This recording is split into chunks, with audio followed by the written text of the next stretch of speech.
உங்க பாடியில ஏதோ ஒரு வித்தியாசமான ஒரு சிம்டம்ஸ் தெரியுதுன்னு வச்சுக்கோங்களேன். உங்க பாடி வந்து உங்ககிட்ட ஏதோ சொல்ல கம்யூனிகேட் பண்ண ட்ரை பண்ணுது.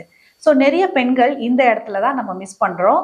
பாடி வந்து சில சைன்ஸ் அண்ட் சிம்டம்ஸ் காட்டி நம்மளுக்கு வந்து சொல்லக்கூடிய விஷயங்கள நம்ம மிஸ் பண்றோம். ஸோ ஒரு எண்ட் ஆஃப் த டே நம்ம நல்லா வேலை பண்ணிட்டு, நம்ம ஒரு ஒர்க்குக்கு போயிட்டு, இல்ல வீட்ல எல்லா வேலைகள் பண்ணிட்டு, at the end of the day நம்மளுக்கு வந்து ஒரு பெல்விக் ஏரியால நம்மளுக்கு ரொம்பவே ஹெவியா ஃபீல் பண்றது. இல்ல ரொம்ப ஒரு மாரி வியர்டா, பிரஷரா நம்ம அங்க வந்து ஃபீல் பண்றது. ஸோ உங்களோட வெஜினல் ஏரியால ஒரு பிரஷர் அப்நார்மலான ஒரு பிரஷர் மாரி நம்ம ஃபீல் பண்றது.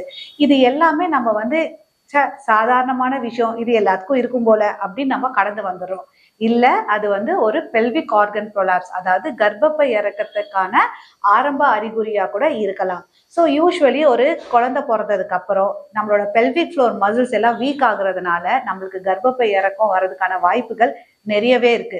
ஸோ இந்த மாதிரி டைம்ல இந்த ஹெவினஸ் வரதோ இல்ல பெயின் இருக்கதோ ஒரு அப்நார்மலான ஒரு ப்ரெஷர் சென்சேஷன் வந்து வெஜனால ஃபீல் பண்றத நீங்க மிஸ் பண்ணாதீங்க.